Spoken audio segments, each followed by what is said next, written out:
বিকেলবেলা হলেই যাদের চপ সিঙ্গারা খেতে মন চায় তারা কিন্তু বাড়িতে এরকম সাধারণ কিছু জিনিস দিয়ে মুচমুচে চপ বানিয়ে নিতেই পারেন। আজকে তৈরি করব একদম মুচমুচে ভেজিটেবল বল বা ভেজিটেবল চপও বলতে পারেন। তার জন্যে একটা গাজর খোসা ছাড়িয়ে নিয়েছি আর শক্ত যে অংশটা সেটা বাদ দিয়ে দিয়েছি। এরকম পাতলা পাতলা করে কেটে নেব। চাইলে আপনারা গ্রেট করেও করতে পারেন, তবে এভাবে টুকরো করে করলে পরে চপটা খেতে বেশি ভালো হয়। আর অর্ধেকের একটু বেশি বিট নিয়েছি, বিটেরও খোসাটা ছাড়িয়ে নিয়ে এভাবে কেটে নিলাম। কড়াই নিয়ে একটা মশলা তৈরি করব। তার জন্য হাফ চা চামচ গোটা জিরে, মৌরি, পাঁচফোড়ন, শুকনো লঙ্কা শুকনো খোলায় নাড়াচাড়া করে নেব।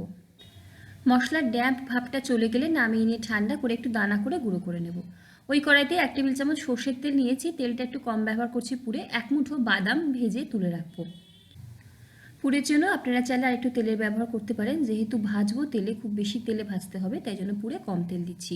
ওই তেলেই একটা ছোট্ট আদার টুকরো গ্রেট করা আর কাঁচা লঙ্কাটাও গ্রেট করে দিয়েছি।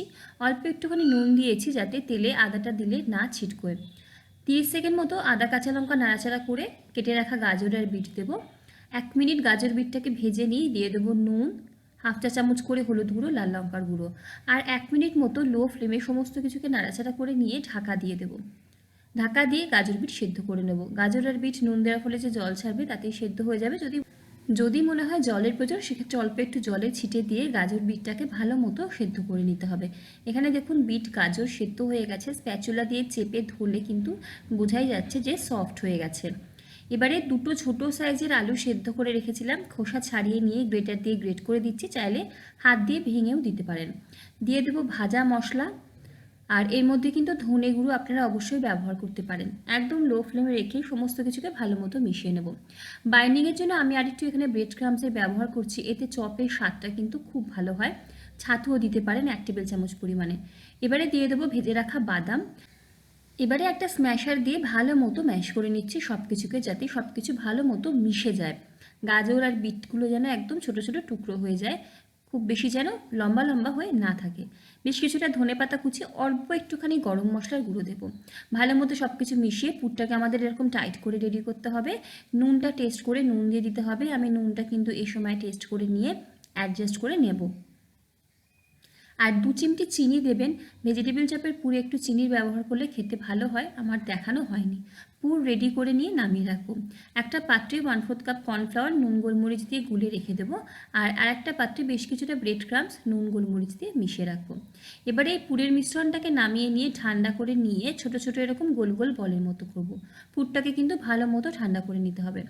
প্রত্যেকটা বল রেডি করে নিয়েছি। এবারে একটা বল প্রথমে এরকম শুকনো ময়দা নিয়েছি একটা প্লেটে, সেই শুকনো ময়দায় কোট করে নিয়ে এক্সট্রা ময়দাটাকে ছড়িয়ে নিয়ে কর্নফ্লাওয়ারের যে গোলা তৈরি করলাম তার মধ্যে কোট করব। এই কর্নফ্লাওয়ারের গোলার বদলে আপনারা ডিম ফেটিয়ে নিয়েও নুন গোলমরিচ দিয়ে ব্যবহার করতে পারেন। কর্নফ্লাওয়ারের গোলায় কোট করে নিয়ে দিয়ে দেবো ব্রেড ক্রাম্বসে, হালকা হাতে চেপে চেপে ব্রেড ক্রাম্বস দিয়ে কোট করে নিয়ে এক্সট্রা ব্রেড ক্রাম্বস যেটা ঝরিয়ে নিয়ে আবারও একবার কর্নফ্লাওয়ারের যে স্লারি বা এই ঘোলটার মধ্যে কোট করে নিয়ে ব্রেড ক্রাম্বসে কোট করে নেব। ব্রেড ক্রাম্বস অথবা বিস্কুটের গুঁড়ো যেটা ইচ্ছা তাতেই কোট করতে পারেন। ডাবল কোট করে নিচ্ছি, প্রত্যেকটাই ডাবল কোট করছি, তাহলে চপগুলো বেশ বেশি মুচমুচে হয়। তো একসাথে সব কটা কিন্তু আমি ডাবল কোট করে রেডি করে নিয়েছি। এখন ভাজবো না, আধ ঘন্টার জন্য ফ্রিজে রেখে দেবো, তারপরে ভাজবো। আপনারা চাইলে একটা এড কন্টেনারে করে ডিপ ফ্রিজ করে দিতে পারেন, 6 থেকে 7 দিন অবধি ভালো থাকবে। ভাজার কিছুক্ষণ আগে বের করে নিতে পারেন। ভাজার সময় কড়াইতে বেশ কিছুটা সাদা তেল গরম করে নিয়ে মিডিয়াম ফ্লেমে একে একে ছেড়ে দেবো এবং উল্টিয়ে পাল্টিয়ে লালচে করে ভেজে নেব। ভেতরে পুরটা যেহেতু রেডি আছে, ভাজতে খুব বেশি সময় লাগে না। তো এই সেটের ভেজ বলগুলো আমার ভাজা হয়ে গেছে, তুলে নিয়ে এক্সট্রা তেলটাকে ঝরিয়ে নেব, বাকি ভেজ বলগুলো ভেজে নেব।